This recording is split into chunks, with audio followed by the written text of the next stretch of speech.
Good morning, hello everyone, welcome back to another video. दोस्तों, बहुत सारे लोग आपके आस पड़ोस में भी होंगे और बहुत सारे हमने वीडियोस भी देखे हैं। लोग ये कहते हैं कि हमारे ऊपर भगवान की सवारी आती है या माता की सवारी आती है, ऐसा आप लोग सुने होंगे। तो क्या भगवान कभी भी किसी भी अपने बालक को श्राप देता है क्या, या कोई विनाश करता है क्या? आप लोग जरूर कमेंट बॉक्स में ये अगर आपको पता हो तो बताइएगा। ये किसी व्यक्ति विशेष के लिए वीडियोस नहीं है, लेकिन ये चीजें हमारे समाज में है, तो ये मतलब मेरे मन में ये थॉट आया तो आप लोगों के बीच में रख रही हूँ कि लोग कहते हैं कि हमारे ऊपर माता की सवारी आती है, भगवान की सवारी आती है। मुझे बहुत ही रिस्पेक्ट है, मैं किसी की अवहेलना नहीं कर रही हूँ, लेकिन ये मन में मेरे क्वेश्चन है कि क्या जिसके ऊपर अगर भगवान की सवारी आती है, और भगवान छोड़ो, सवारी का छोड़ो ही, क्या कभी भगवान ऐसा चाहेंगे क्या? अगर हर इंसान ऐसा हो तो उसको उसके ऊपर सवारी आके दूसरे अपने दुश्मन को तुरंत जा तेरा विनाश हो जाए, तुरंत विनाश हो जाएगा। मुझे नहीं लगता कि ये सही है। समाज में लोग ऐसा कहते हैं कि हमारे ऊपर माता की सवारी आती है, तू अगर मुझे कुछ गलत बोलेगी तो तेरा खात्मा हो जाएगा, तेरा विनाश हो जाएगा, तेरा ये हो जाएगा, तेरे बच्चे ये हो जाए। मेरे तो मुंह से भी कहने में तकलीफ हो रही है कि तू बांझ बनेगी तो तेरा वंश नहीं होगा, तो तेरा बच्चा पेट में आते ही खत्म हो जाएगा। ऐसा तमाम तरह की चीजें हमने सुन रखी हैं समाज में। तो क्या भगवान ऐसा कभी श्राप देता है क्या?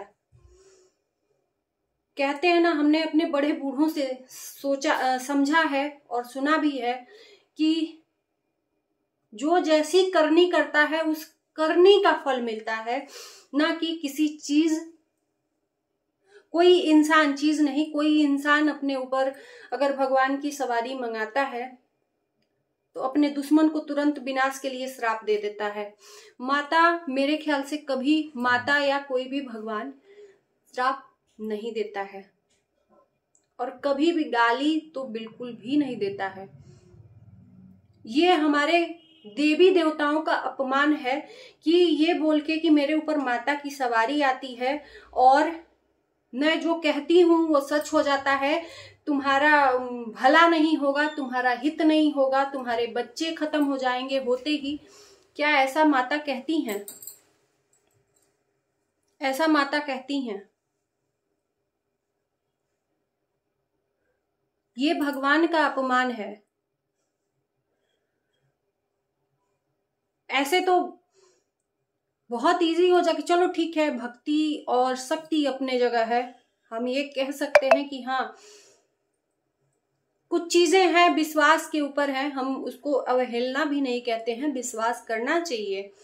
लेकिन अगर किसी भी इंसान के ऊपर माता की सवारी आती है ना, उसको आड़ ही नहीं सकता है। माता की सवारी आना इजी नहीं है। वो इंसान या तो पागल हो जाता है, मैंने देखा है, या तो उसी दुनिया में रम जाता है। माता की जिस पे सवारी आती है ना, वो संसार से उसका कोई मतलब ही नहीं रहता है। और यहाँ तो आए दिन हम देख रहे हैं कि माता की सवारी मेरे ऊपर आती है और हम श्राप देते हैं कि तुम्हारा विनाश हो जाए। बहुत इजी है ना माता की सवारी अपने ऊपर लाके और किसी को श्राप देना। माता ये कहती हैं कि तुम गाली दो, माता ये कहती हैं कि तुम वल्गर शब्दों में तुम दूसरों को गाली दो। क्या उसके ऊपर माता आती हैं? जो मीट मछली अंडा ये सब भक्ष करते हैं, क्या उनके ऊपर माता आती हैं? कहते हैं सनातन धर्म में कि जो लोग ठाकुर जी को रखते हैं, जो लोग देवी देवताओं को रखते हैं, अगर नियम से अगर वो पालन करें तो उनके घर में तो प्याज और लहसुन भी नहीं खाना चाहिए, मीट मछली तो आप दूर ही करिए।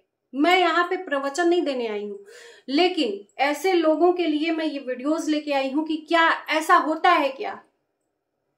जिसके ऊपर माता आती है वो गाली देती है। माता ये कहती है कि तुम गाली दो और तुम अपने दुश्मनों का विनाश कर दो।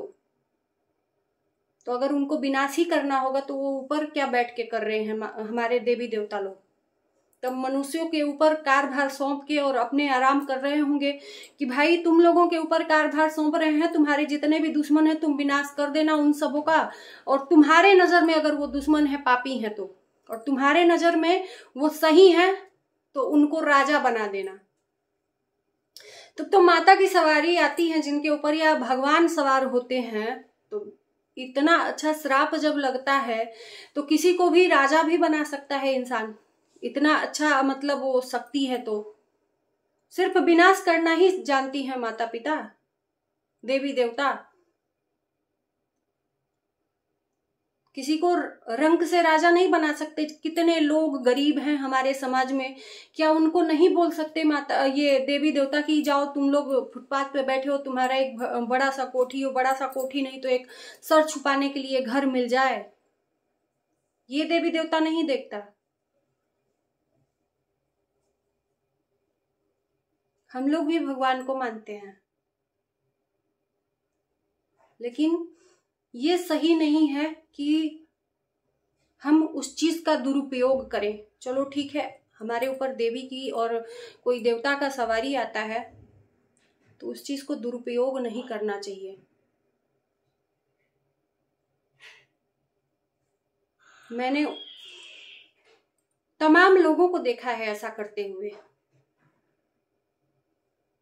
मैं आज ये मजबूरी में वीडियो बना रही हूँ, किसी व्यक्ति विशेष के लिए नहीं है, सॉरी। मेरे समाज में जो ये चीजें हो रही हैं कि पहली बात कि माता और भगवान किसी के ऊपर सवार हो ही नहीं सकते। छाया हो सकती है लेकिन सवार नहीं हो सकते। एक आपने चौपाई सुनी होगी, मैं बार बार उस चीज का जिक्र करती हूँ कि भय प्रगट कृपाला दीन दयाला। भगवान राम ने इस चौपाई को सुनिए, भय प्रगट कृपाला। जन्म नहीं लिए, प्रगट हुए हैं। प्रगट का मतलब ऑटोमेटिक, वो शरीर से जन्म नहीं लिए हुए हैं, वहां पे प्रगट हुए थे वो।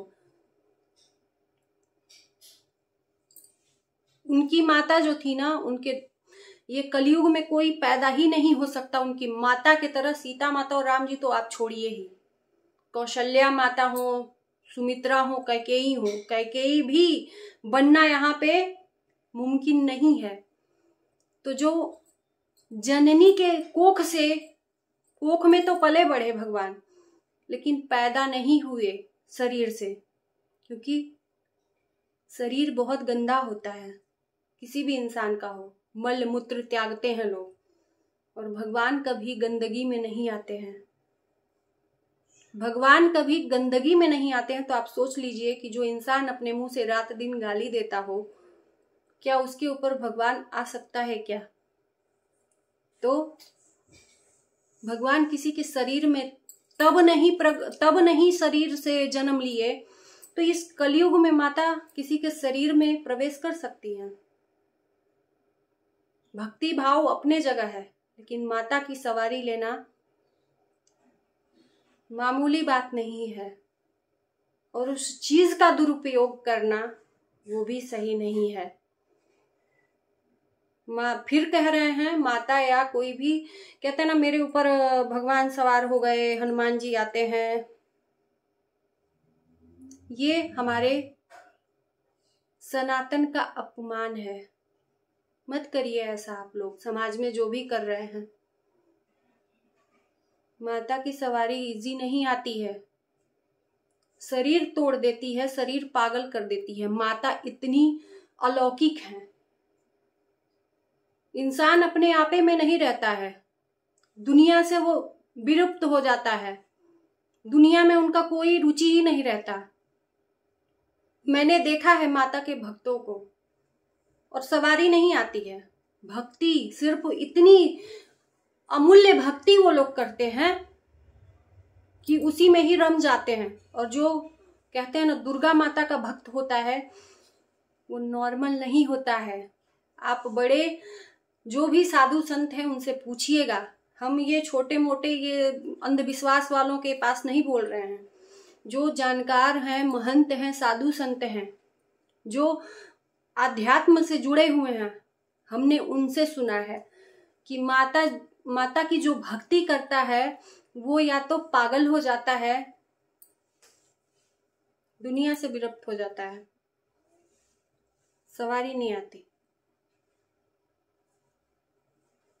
तो प्लीज ये जो दुरुपयोग कर रहे हैं सनातन धर्म का कि ये हो रहा है वो हो रहा है, रात दिन सराप रहे हैं, रात दिन गाली दे रहे हैं गंदी गंदी लैंग्वेज में। ठीक है, मैं ये भी मानती हूँ कि आपको कोई गाली दे रहा है, तो माता कभी भक्तों को अपने गाली नहीं देती हैं, क्षमा करती हैं। माता जैसा क्षमा कोई इस दुनिया में है ही नहीं, क्षमा प्रार्थी। अगर उनको कोई कुछ बोल भी रहा है ना, तो दुनिया में इतने लोग माता की मूर्ति को तोड़ते हैं। अभी बहुत सारे ऐसे केस मैंने देखे हैं। क्या माता ने उनका विनाश कर दिया या आके गाली दे दी? नहीं ना। आपको कोई अगर गाली भी दे रहा है तो आपके शरीर में नहीं लग रहा है, ना ही मेरे शरीर में लग रहा है, ना ही गलत कमेंट का। ये सोशल मीडिया है और ये समाज है। सोशल मीडिया में भी तमाम तरह के लोग रहते हैं और समाज में भी। हम किसी का मुंह नहीं बंद कर सकते, किसी का भी मुंह नहीं बंद कर सकते। अभी लखनीत, सचिन, मनीषा, इन लोगों को कम गालियां मिलती हैं, कम लोग ट्रोल करते हैं। क्या ये लोग गाली देते हैं? तो मत ऐसे चीजों को फैलाइए।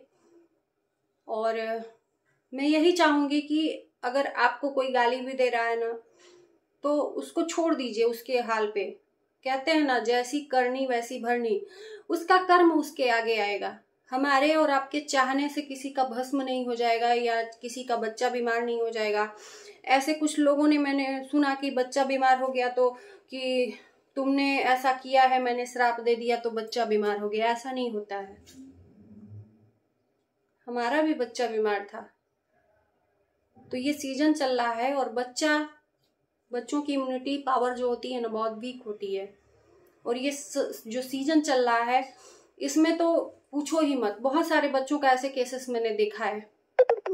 तो चलिए दोस्तों, करते हैं वीडियो को एंड, बड़ा हो जाएगा। और जवाब जरूर दीजिएगा कि क्या माता ऐसा होता है। मैं तो उतनी, भैया भगवान के आगे मैं कुछ भी नहीं हूँ, नहीं जानती हूँ मैं कुछ भी। तो चलिए, अच्छा लगेगा वीडियो तो लाइक शेयर कर दीजिएगा, चैनल को सब्सक्राइब कर दीजिएगा। मिलते हैं नए वीडियो के साथ, तब तक के लिए बाय बाय।